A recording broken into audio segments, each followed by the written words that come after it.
नमस्कार, आप देख रहे हैं जीएमडी न्यूज। मैं हूं आपके साथ आदित्य द्विवेदी। दोपहर के 3 बज चुके हैं और आज हम बात करने वाले हैं 3 बड़ी खबरों के बारे में। अगले आधे घंटे में हम चर्चा करेंगे उन 3 बड़ी खबरों के बारे में जो जुड़ी हैं आपसे और हमसे। साथ ही आपको बताएंगे कि आज 3 बजे तक देश में कौन सी घटनाएं रहीं जो प्रमुख खबर बनी।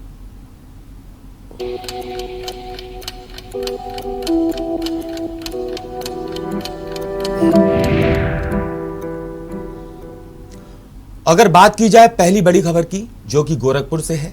यूपी की राजनीति का आज सियासी शुक्रवार है और हो भी क्यों ना, सूबे के मुखिया योगी आदित्यनाथ ने गोरखपुर विधानसभा सीट से नामांकन दाखिल किया है।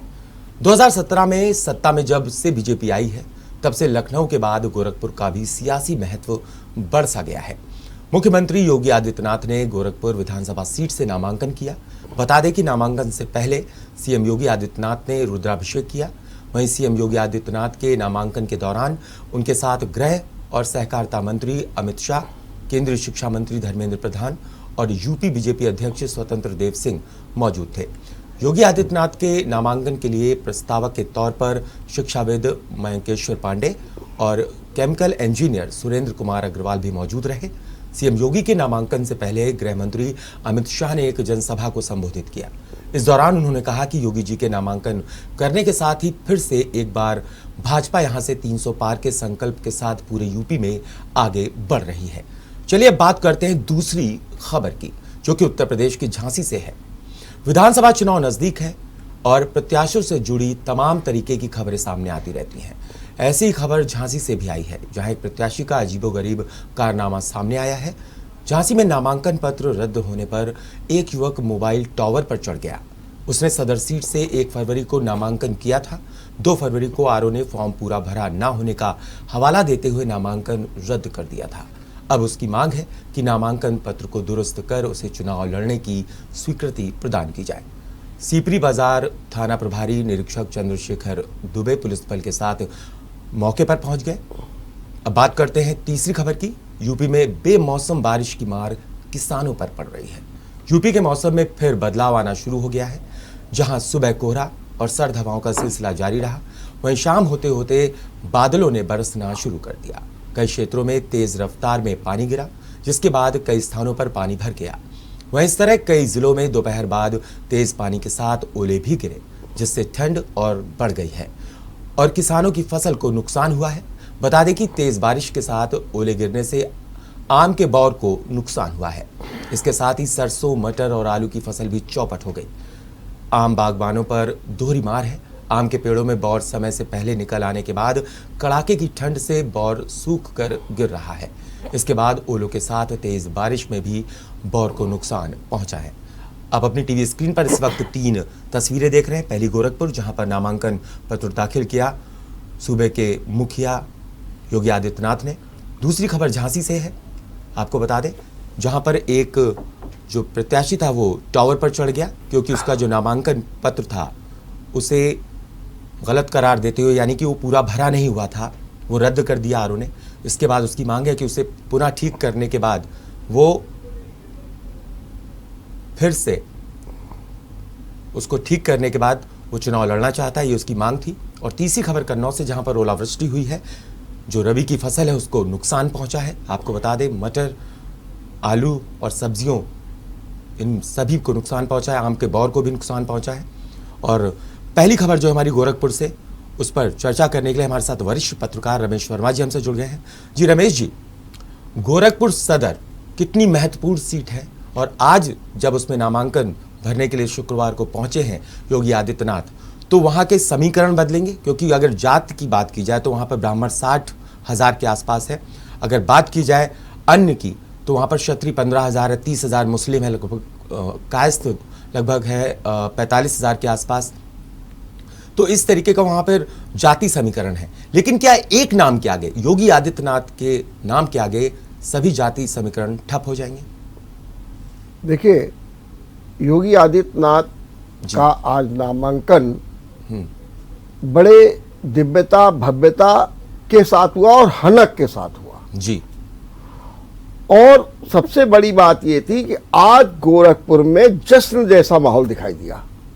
जगह जगह लोग योगी आदित्यनाथ की जयकार कर रहे हैं, बीजेपी की बात कर रहे हैं जी। और उसको संबल प्रदान किया हमारे गृह मंत्री अमित शाह ने जी, धर्मेंद्र प्रधान ने, भाजपा के अध्यक्ष स्वतंत्र देव सिंह ने। और इतना ही नहीं बल्कि जो इनके दो सहयोगी दल हैं, निषाद पार्टी, उनके अध्यक्ष संजय निषाद और जो अपना दल के मुखिया है आशीष पटेल, वो भी वहां मौजूद थे जी। तो अगर आप ये देखिए तो एक पूरा जातीकरण भी समीकरण लिया गया। और इतना ही नहीं हुआ जी। आपने बताया कि एक शिक्षाविद प्रस्तावक है, केमिकल इंजीनियर प्रस्तावक है, लेकिन एक प्रस्तावक और है जी, वो जो वहां रैदास वर्ग है जी, उसके जो मुखिया है विश्वनाथ, वो भी उनके प्रस्तावक के रूप में आए हुए हैं जी। तो योगी आदित्यनाथ ने न केवल अपनी सीट के लिए बल्कि जो पूरा पूर्वांचल है इसमें 130 सीटें प्रभावित होती हैं, उनमें भी एक नया संदेश दिया है। और इसलिए भी कि योगी आदित्यनाथ पहली बार विधानसभा के चुनाव लड़ रहे हैं और वो मुख्यमंत्री हैं, तो लोगों को लग रहा है कि हमारे प्रदेश का ये मुखिया है। हाँ। ये हमारे लिए गौरव की बात है। तो इसलिए पूरा गोरखपुर उनके साथ और उसका एक पूरे पूर्वांचल को संदेश और साथ में ये भी देखिए पूरा इवेंट मैनेजमेंट भी जी। अगर मोदी नामांकन करने काशी जाते हैं तो पूरी एनडीए के जितने भी प्रमुख नेता हों वो सब उपस्थित होते हैं। आज उसी तरीके से जब योगी आदित्यनाथ गए तो उनके साथ भी सभी लोग प्रमुख रूप से उपस्थित हुए। हाँ। और निश्चित रूप से एक बड़ा संदेश दिया गया, बल्कि ये भी दिया गया कि हम मठ जो है गोरखनाथ मठ है। आपने संजय निषाद का नाम लिया डॉक्टर रमेश वर्मा जी। 30,000 वोट है वहां पर निषादों का, तो उसका झुकाव क्या संजय निषाद के पहुंचने पर वहां पर दिखाई देगा? देखिए, निषाद वोट को तो आपको मालूम होना चाहिए जी कि जब पिछले लोकसभा में उपचुनाव हुआ था वहां पर निषाद पार्टी से ही कैंडिडेट खड़ा हुआ था। तो निषाद पार्टी के कैंडिडेट खड़ा हुआ था और आपको मालूम है वहां उसकी जीत हो गई थी। तो निषाद पार्टी का वहां पर अपना महत्व है। इसीलिए इस बार जो है योगी आदित्यनाथ या बीजेपी की जो रणनीति रही है तो एक बार ये हुआ कि संजय निषाद को जोड़ा जाए। हालांकि बीच में बहुत काफी उतार चढ़ाव सब कुछ हुआ, लेकिन संजय निषाद को जोड़ लिया गया। तो इसलिए संजय निषाद की और अपनी निषाद जो उनकी बिरादरी है उसका एक महत्व है और उस महत्व को देखते हुए जो है भारतीय जनता पार्टी को एक बड़ा जो है आधार मिला है पूर्वांचल में। अच्छा, ठीक है। अगर बात कीजिए अमित शाह की तो उन्होंने एक बड़ी बात की। उन्होंने कहा गोरखपुर से सहारनपुर तक, यानी पूर्वांचल को साधने की कोशिश की गई है। आज नामांकन भरते वक्त ही उन्होंने ऐसा बयान दिया है। वहां 300 पार की बात की है रमेश्वर भाई जी। देखिए, उन्होंने पूर्वांचल से लेकर पश्चिम तक का, हाँ, आपने सहारनपुर की बात की तो पूरे पूर्वांचल से लेकर पश्चिम तक को साधने की बात जी। नंबर 1। हाँ। और नंबर 2 एक ये भी उन्होंने कहा, बार बार इस बात को कहा कि हमें 300 के पार जाना है और 300 पार के संकल्प को बार बार वहां पर दोहराया है अमित शाह ने जी। अमित शाह ने योगी आदित्यनाथ के जो तमाम उपलब्धियां हैं उनका तो जिक्र किया, बल्कि सीधे सीधे सपा पर भी हमला बोला और ये कहा कि किस तरीके से योगी राज्य में उत्तर प्रदेश नंबर 1 पर हो रहा है, उत्तम प्रदेश बन रहा है। और इस चूंकि अमित शाह पूरी तरीके से एक चाणक्य माने जाते हैं भारतीय जनता पार्टी के और पिछले चुनाव में उन्होंने भाजपा प्रभारी के रूप में एक अहम भूमिका निभाई है। हाँ। तो उस दृष्टि से भी अगर देखा जाए तो आज का ये जो नामांकन हुआ है, इस नामांकन ने चुनाव को एक नई ऊर्जा देने का काम किया है। ठीक है, आपका शुक्रिया डॉक्टर रमेश वर्मा हमसे जुड़ने के लिए और इस पर चर्चा करने के लिए। तो कुल मिलाकर के गोरखपुर सदर जो है वो अपने आप में एक ऐसी सीट है कि जहां पर सबकी निगाहें होंगी कि आखिरकार वहां से जीतता कौन है और कितने ज़्यादा मार्जिन से जीतता है। ये अंतर बहुत मायने रखेगा कि कितना अंतर रहा रनर और विनर के बीच में। और ऐसे में योगी आदित्यनाथ सूबे के मुखिया वहाँ से नामांकन भरते हैं और ऐसे में 2 केंद्रीय मंत्री और उत्तर प्रदेश के जो अध्यक्ष हैं स्वतंत्र देव सिंह, वो भी वहाँ पर मौजूद थे। संजय निषाद भी मौजूद रहे। मतलब कुल मिलाकर के कहा जाए तो इतना बड़ा नामांकन है अपने आप में कि वहाँ पर दिग्गज उस वक्त मौजूद थे। तो अब देखना ये होगा कि फैसला 10 तारीख को आएगा, 10 मार्च को, कि वहाँ से कौन जीतता है और कितने बड़े अंतर से जीतता है। अब बात करेंगे आगे झांसी की, जहाँ पर एक जो प्रत्याशी हैं वो मोबाइल टावर पे चढ़ गए क्योंकि उनका नामांकन रद्द कर दिया गया। आरओ ने कहा कि उनका जो नामांकन पत्र था वो पूरा भरा हुआ नहीं था। ऐसे में बड़ा सवाल ये उठता है कि अब क्या कुछ, क्योंकि खबर लिखे जाने तक वो टावर पर चढ़े थे। हालांकि जो वहाँ का स्थानीय प्रशासन था उन्हें मनाने की लगातार कोशिश कर रहा है कि आप नीचे उतर आइए, और उनकी जो मांग है वो ये थी कि आप मुझे फिर से उसको ठीक करने का मौका दें और मुझे चुनाव में लड़ने के लिए आगे जो प्रक्रिया है उसमें जाने दिया जाए। इस पर भी हम बात करेंगे, क्योंकि जब इस तरह की खबरें निकल करके आती हैं तो कहीं ना कहीं जो सरकारी अमला है, आरओ है, एआरओ है, वो उन्हें सोचने पर मजबूर कर देती, क्योंकि प्रत्याशी भी कुछ ना कुछ ऐसा करते हैं जिससे उन पर असर पड़े। तो जो आरओ हैं, अब उन पर ये दबाव बनाने की कोशिश की गई है कि किस तरीके से जो युवक है मोबाइल टावर पर चढ़ गया और ऐसे में उसको उतारने की पूरी कोशिश, उससे बात करने की पूरी कोशिश की गई। झांसी से ये आपको खबर बता रहे हैं, विधानसभा चुनाव नज़दीक है और प्रत्याशियों से जुड़ी तमाम खबरें आती रहती हैं। एक प्रत्याशी अजीबोगरीब कारनामा उनका देखने को मिला है। नामांकन पत्र रद्द होने पर युवक मोबाइल टावर पर चढ़ गया है। 1 फरवरी को उसने नामांकन भरा था सदर सीट से और 2 फरवरी को आरओ ने फॉर्म पूरा भरा न होने का हवाला देते हुए नामांकन रद्द कर दिया था। अब उसकी मांग है कि नामांकन पत्र को दुरुस्त करने का उसे वक्त मिले और चुनाव लड़ने की स्वीकृति दी जाए। वहाँ पर हालांकि जो स्थानीय प्रशासन है वो मौके पर पहुँचा है और पहुंचकर उससे बात करने की कोशिश की गई कि आप नीचे उतर आइए। तस्वीरों में भी आप देख सकते हैं स्थानीय प्रशासन वहाँ पर मौजूद है।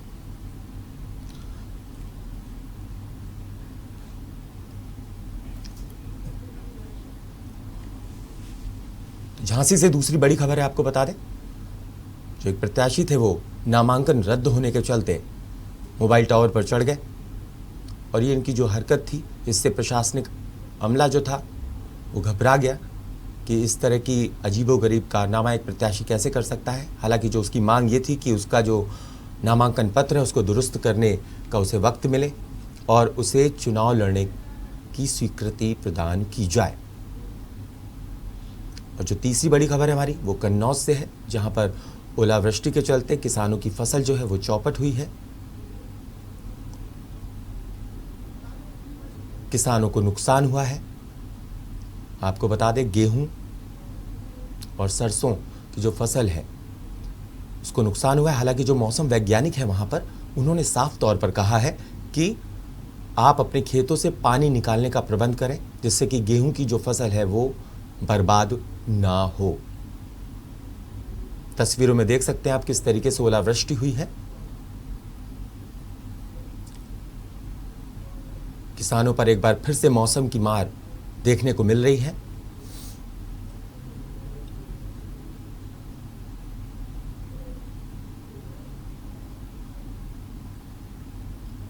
मौसम की मार जो है वो किसानों पर पड़ी है। बेमौसम बारिश की मार किसानों पर पड़ी है। और झांसी की खबर पर हमारे साथ हमारे संवाददाता कुलदीप अवस्थी हमसे जुड़ रहे हैं। जी कुलदीप, क्या कुछ ताजा अपडेट आपके पास इस वक्त? देखिए, ये ऊपर टावर पर अभी भी ये चढ़े हुए हैं। इनका नाम पवन यादव है। हाँ। और पवन यादव का कहना ये है कि उन्होंने झांसी विधानसभा से उम्मीदवारी थी अपनी, लेकिन उसके उनके कोई पर्चे की कमी की वजह से उसको डिस्क्वालीफाई कर दिया गया। इस बात को लेकर उनका कहना यह है कि उनके जो आधार लिए गए डिस्क्वालिफिकेशन के वो पर्याप्त और सही नहीं है।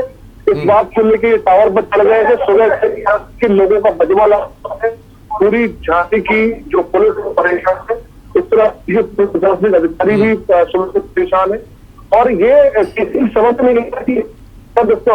तो क्या स्थानीय प्रशासन को समझाने की कोशिश में लगा हुआ है? देखिए, यहाँ पर मौके पर सारे आला अधिकारी हैं और कि यदि किसी वक्त परेशाान हो तो उस बात को देखते हुए तो इसमें कार्रवाई कराई जाएगी, लेकिन न्याय संगत तरीके से।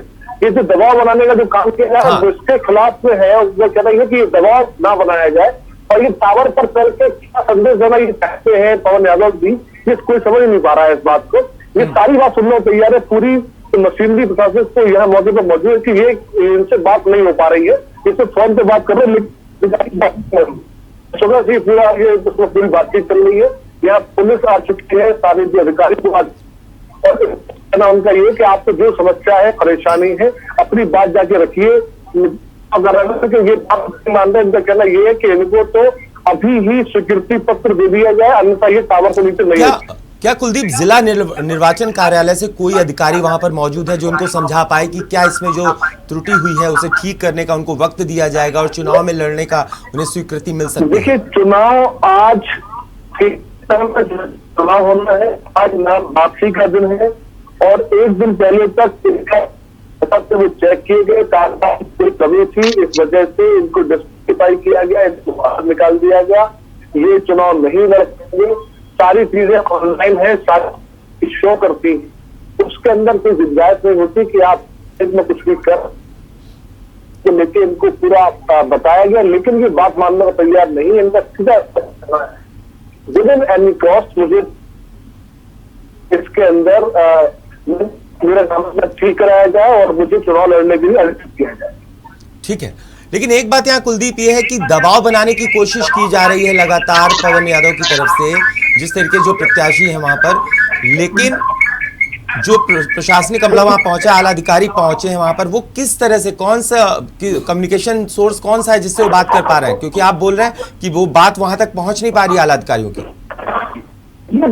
ये पूरी बात टेलीफोन पे हो रही, मोबाइल जिनके पास है, मोबाइल पे पूरी बात कर रहे हैं, लेकिन अधिकारी जो है वो बात कर पा रहे हैं, लेकिन ये किसी की बात मानने को तैयार नहीं, जिस वजह से ये मामला सुलझ नहीं पा रहा। ये और सारे मौके पर मौजूद है, पर लगातार प्रयास कर रहे हैं, बात कर रहे हैं, और स्पष्ट में कहना यही है कि कोई परेशानी समस्या है, उस बात को लेके हम आज उनके पास जाएंगे, उनसे बात करेंगे, लेकिन अब जब तक अब ये नीचे नहीं आएंगे तो इनकी बात वहां तक पहुंचेगी क्यों? ठीक है, आपका शुक्रिया कुलदीप हमसे जुड़ने के लिए और इस खबर पर पूरा ब्यौरा देने के लिए। तो जिस तरीके से ये जो प्रत्याशी थे, ये युवक जो हैं, ये चढ़ गए हैं मोबाइल टावर पे, अभी तक ये उतरे नहीं हैं और लगातार प्रशासन पर दबाव बनाने की उनकी कोशिश है, वो नहीं उतर रहे हैं। हालांकि टेलीफोनिक कम्युनिकेशन लगातार इनसे किया जा रहा है, प्रशासन इनसे बात करने की कोशिश कर रहा है कि आप नीचे उतर आइए, हमसे बात कीजिए, उसके बाद जो भी समस्या है उसका हल निकाला जाएगा। अब हम बात करेंगे कन्नौज की तीसरी खबर की, जहाँ पर किसानों पर बेमौसम बरसात की मार किसानों पर पड़ी है। किसानों की फसल जो है वो बर्बाद हुई है ओलावृष्टि से। लेकिन इस खबर पे जाने से पहले आपको बता दें कि यहाँ पर हमें एक छोटा सा ब्रेक लेना है। ब्रेक के बाद लौटेंगे तो सीधा रुक करेंगे कन्नौज की खबर का।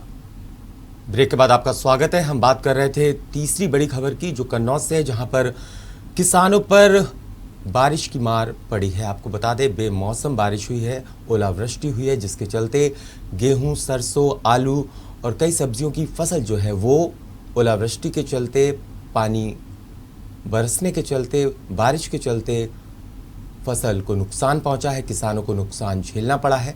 ऐसे में मौसम विभाग के जो वैज्ञानिक हैं वहाँ के, उन्होंने ये भी कहा है कि किसान अपने अपने खेतों से जल निकासी का प्रबंध करें, यानी कि पानी को बाहर निकालें, जिससे गेहूं की फसल को बचाया जा सके। ऐसे में किसानों पर मौसम की मार पड़ी है। आपको बता दें, तस्वीरों में भी आप देख सकते हैं ओलावृष्टि हुई है और जो आम के पेड़ों पर बौर आता है वो उसको भी नुकसान पहुंचा है ओलावृष्टि के चलते और ठंड के चलते। तस्वीरों में आप देख सकते हैं किस तरीके से, और इसी पर हिमांशु तिवारी हमारे संवाददाता कन्नौज से हमसे जुड़ गए हैं। हिमांशु, अभी क्या कुछ आप देख पा रहे हैं वहां पर? कितना किसानों से आपकी बात हुई और कितना नुकसान पहुंचा है किसानों को? ये आप बता रहे हैं, जिसकी बात की जाए कल देर शाम की बात करें तो अचानक मौसम बदलता है, जिसके बाद ओलावृष्टि होती है। तो ओलावृष्टि की जो बात करें कन्नौज जनपद में 3 विधानसभाएं आती है, 3 सदर विधानसभा की बात करें तो वहाँ पर ओलावृष्टि जो हुई है तो काफी कम हुई है। लेकिन वहीं जब तिरवा विधानसभा की और जब देखते हैं डालते हैं तो वहाँ पर काफी सारी ओलावृष्टि के जो दृश्य है वो सामने नजर आते हैं। कहीं ना कहीं वहाँ पे देखा जाता है कि एकदम पहले धीरे शुरुआत होती है, जैसे कि बरसात की बूंदें जो गिरती है तो बरसात की बूंदें ना गिरके बल्कि ओलावृष्टि हुई थी, जहाँ पर किसानों की बात करें तो किसानों को कहीं ना कहीं अहम एक नुकसान पहुंचा है। तो बात करें कि सरसों की जो फसल है वो खड़ी हुई थी, खड़े फसल को ज्यादा नुकसान होता है। कहीं ना कहीं जब अधिकारियों का ये भी कहना है कि आलू की जो फसल होती है, आलू मिट्टी के अंदर होता है, जड़ में होता है, तो वहां तक हालांकि कम नुकसान पहुंचा है। लेकिन सरसों होती है और जो गेहूं की जो फसल है वो ओले के जो गिरने से जो कंकड़ टाइप की जो ओले जो नीचे की बर्फबारी जो होती है उसमें कई सारे जो तने होते हैं वो कट जाते हैं। तो इससे काफी अहम नुकसान हुआ जी। हिमांशु, हालांकि अभी फसल कटने में वक्त था, मार्च अप्रैल तक फसल कटती है, ऐसे में क्या खेतों में जल भराव की स्थिति बनी हुई है? क्या देखा है आपने वहां पर? मौके पर आप गए होंगे खेतों के पास। जी बिल्कुल, आपको बता दें जिसकी बात करें कि कल ओलावृष्टि हुई थी, ओलावृष्टि होने के बाद फिर बारिश भी हुई थी, जिससे जो आलू के जो खेत होते हैं उसमें कून टाइप के बने होते हैं, जिसमें बीच में गड्ढे होते हैं, तो गड्ढे के कारण वहां पर पानी भर जाता है। तो कहीं ना कहीं पानी भरना एक अहम बात है, क्योंकि वो पानी भरता है तो आलू जो होती नमी अधिक बढ़ जाती है, जिससे आलू बिल्कुल। हिमांशु, इसीलिए शायद मौसम विभाग के जो वैज्ञानिक उन्होंने साफ तौर पे कहा है कि जो किसान है वो अपने खेतों से जल निकासी यानी कि जो पानी भरा है उसको निकालने की व्यवस्था करे। आपका शुक्रिया हमसे जुड़ने के लिए और उस पर ताज़ा अपडेट देने के लिए और बात करने के लिए। तो कुल मिलाकर के 3 बड़ी खबरें आपने देखी। गोरखपुर, जहां पर नामांकन भरा है योगी आदित्यनाथ ने, जहां पर दिग्गज पहुंचते हैं, अमित शाह पहुंचते हैं, स्वतंत्र देव सिंह पहुंचते हैं, साथ ही साथ धर्मेंद्र प्रधान और संजय निषाद भी वहां पर मौजूद थे। ऐसे में पूरब से पश्चिम तक को साधने की बात की गई, 300 पार का फिर से एक बार नारा दिया गया।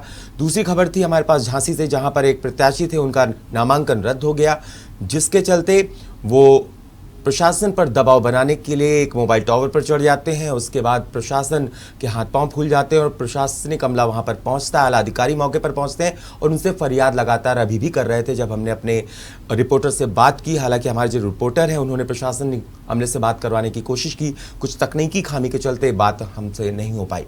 और तीसरी खबर कन्नौज से थी, जहां पर ओलावृष्टि और बारिश के चलते किसानों की जो फसल थी उस पर मार पड़ी है। अपने आप में बड़ी खबर इसलिए हो जाती है क्योंकि जो किसान है वो जो रबी की फसल थी उसको उन्होंने बो दिया था और अब सिर्फ फसल कटने में ज़्यादा वक्त नहीं था। मार्च में फसल कटनी थी, मार्च अप्रैल में कट जाती है और ऐसे में सरसों, गेहूं और आलू की जो फसलें थीं और कुछ सब्जियां थी वो भी, और साथ ही साथ आम के पेड़ों पे जो बौर आया था उसको नुकसान झेलना पड़ा है। फिलहाल इस बुलेटिन में इतना ही। आप देखते रहिए GMT न्यूज़।